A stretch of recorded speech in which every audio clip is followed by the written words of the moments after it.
Today we're talking about the electromagnetic spectrum, which is also light. We're on page 4 of the chapter 7 AP chemistry packet. So light is electromagnetic radiation, and it comes in different forms depending on wavelength and frequency. So radio waves are the longest wavelength, which means they have the smallest energy, whereas gamma rays are very high energy because they have very short wavelengths. So if you go through the spectrum briefly, radio waves are the least energy because they have a long wavelength, and you're getting hit by radio waves 24/7. All the radio stations right now are broadcasting, and they are sending out their signals, and you're getting hit by every single AM and FM station, in addition to all the different radio waves by cell phones and all kinds of wireless Wi-Fi and everything else. Microwaves are a little more energy than radio waves. And because you're getting hit by radio waves 24/7, we hope that there's no bad effects of them. That could be yet to be determined. Probably wouldn't want to live right next to a radio broadcasting station. But microwaves have a little more energy. It is a bad idea for you to be inside a microwave with it on, because microwaves actually affect water very much, and because you're mostly water, you would be greatly affected. But the energy themselves of the microwaves is just slightly more than radio waves. Also, your microwave oven has a very high concentration of the waves, which makes it more powerful. Infrared is what you would use in your TV remote or any other kind of remote, and you can actually view this as we saw in a demonstration through a cell phone camera. So if you hold your cell phone camera up to a remote and turn it on, you'll see the light through your camera on your cell phone. Certain brands work better than others of cell phones. Roy G. Biv is the visible light, and that's what you can see with your eye. That's all you can see out of this whole thing with your eye. Ultraviolet has more energy, and that comes from the sun, and in the summertime you got to wear sunscreen, or else ultraviolet light will give you a sunburn. X-rays are much more powerful, and when you go to the dentist or the doctor, they put that lead vest or gown upon you to protect your body that's not getting x-rayed, so that you don't get overexposed. And gamma rays are what you would associate with nuclear reactions, and those are the most dangerous of all. So as you go from radio all the way to gamma, you can see that the wavelength gets small, but the frequency gets high and the energy gets high. Here is a listing of all the wavelengths, mostly for visible light, and violet down to red. You'll see all of them have a 10 to the minus 7th meters of wavelength, and there's a very narrow margin here of what wavelengths visible light can have, and then these are the corresponding frequencies you could figure out yourself, and these are the most predominant wavelength you would get of the pure color for each of these, times 10 to the minus 7th meters.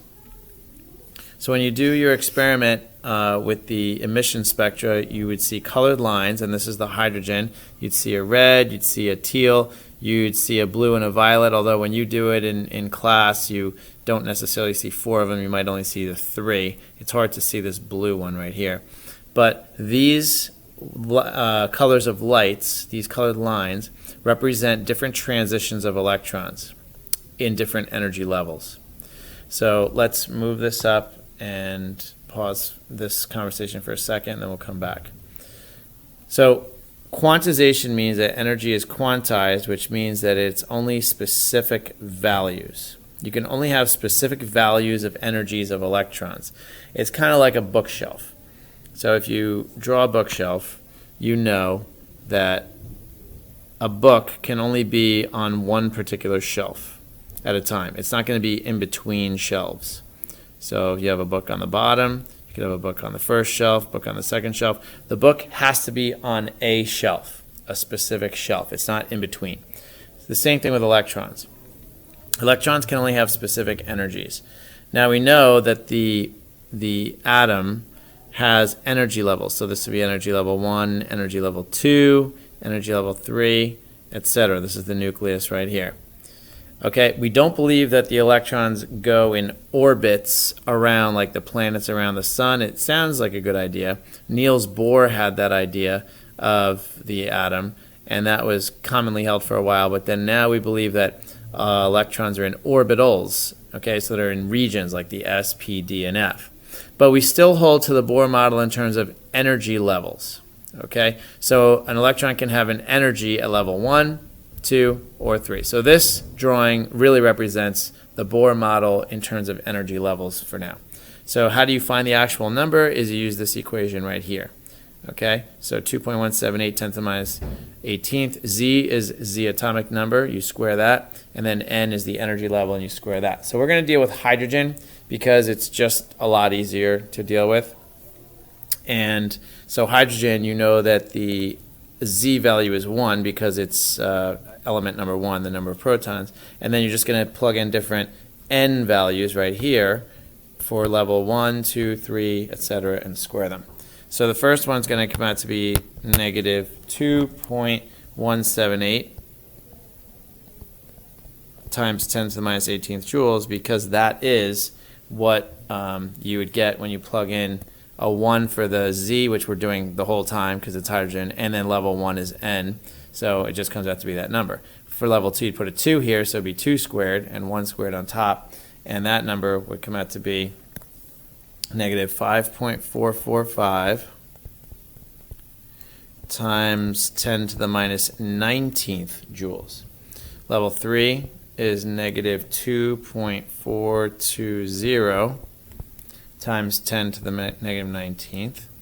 And then this is a negative 1.36 times 10 to the minus 19th. There's a 1 after that 6. And then negative 8.712 times 10 to the minus 20th. And then you would have a negative 6.050 times 10 to the minus 20th as well. So these are the different energies that an electron would have at different levels. Okay, so at level 1, 2, 3, and so on. So when you give energy to an electron, it's always going to be in its ground state, which is the lowest state. So let's just take hydrogen as the easiest example. It's got 1 electron at level 1. That's normal. Okay, when you give it energy, it's going to jump up to any level, and it might not go in order. It might not go from 1 to 2 to 3. It might go from 1 to 2 to 4. Okay, it's just different transitions that it's going to go. And as it moves up, eventually it wants to come back down, and again it can make those transitions in whatever transition that happens. It doesn't have to be consecutive like 6 to 5 or 5 to 4. It could be 6 to 2. So what's interesting is if you take the difference between these levels, that tells you how much energy is released. So let's say it falls from level 6 to level 2, you would subtract these two numbers, and that's the energy difference between these two. And that energy would correspond to a frequency, and that frequency could correspond to a wavelength, and that wavelength would correspond then to a color, if it's visible. So we're going to take a specific example right now of the transition from 4 to 2, level 4 to level 2.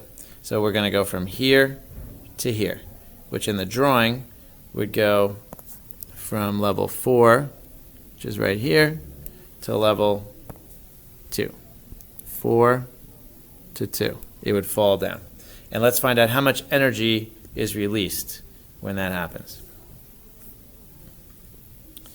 So we'll move this up and we'll do the calculations down here. We'll just put it down here. Hopefully you have enough room on your paper. So let's remember our formulas. We know that energy equals h times frequency. And we know that frequency times wavelength equals speed of light. And speed of light is always 3 times 10 to the 8th meters per second. And h is always 6.626 times 10 to the minus 34th joules times seconds. So what we're going to do for this is we're going to find the energy difference between level 4 and level 2. We're going to find that difference. So that difference, when you subtract, is going to be 4.084 times 10 to the minus 19th joules. Okay, just do absolute value for the difference. Now, that's equal to h, which we know, and now we're going to find the frequency. So the frequency for that is going to be 6.164 times 10 to the 14th 1/seconds, or hertz, or s to the -1, they're all the same. So then you would put that over here to find the wavelength. And when you find the wavelength, you're going to find out that this is 4.867 times 10 to the -7th meters. And remember, 10 to the -7th is visible. So if we're going to look at the 4.867, that's really close to blue and green. 4.867, if you look over here, it's like 4.9, really. So it could be either a bluish, greenish color, which makes sense that this is like that teal color that you saw. All right, so that's that one. If we redid this whole calculation again, but instead of doing 4 to 2, we did 5 to 2 or 6 to 2, we'd get these blue and violet colors. And if we did the same calculation with a 3 to 2, we would have found that it came out to be the wavelength of red. Okay, somewhere over here. So this is the mathematical way of explaining how we see these colors. So once again, you take the difference between the levels, that's an E, find the frequency, find the wavelength, and then look up the color. And that tells you what color it's going to be. Now, interestingly, you'll notice that each of these ends in level 2, level 2, level 2, level 2. Level 2 is the visible, when it ends in level 2, that's the visible light. The visible light. Okay, so when you end in level 2, that's visible right here, and that's what we call the Balmer series. That's visible light. If you end a little further, which is going to be level 1, that's going to be ultraviolet. You're not going to be able to see that, and it's more energy. And if you end in level 3, that's the Passion series, and that's infrared. Okay, so we are primarily going to work with visible when we do this, when we consider level 2.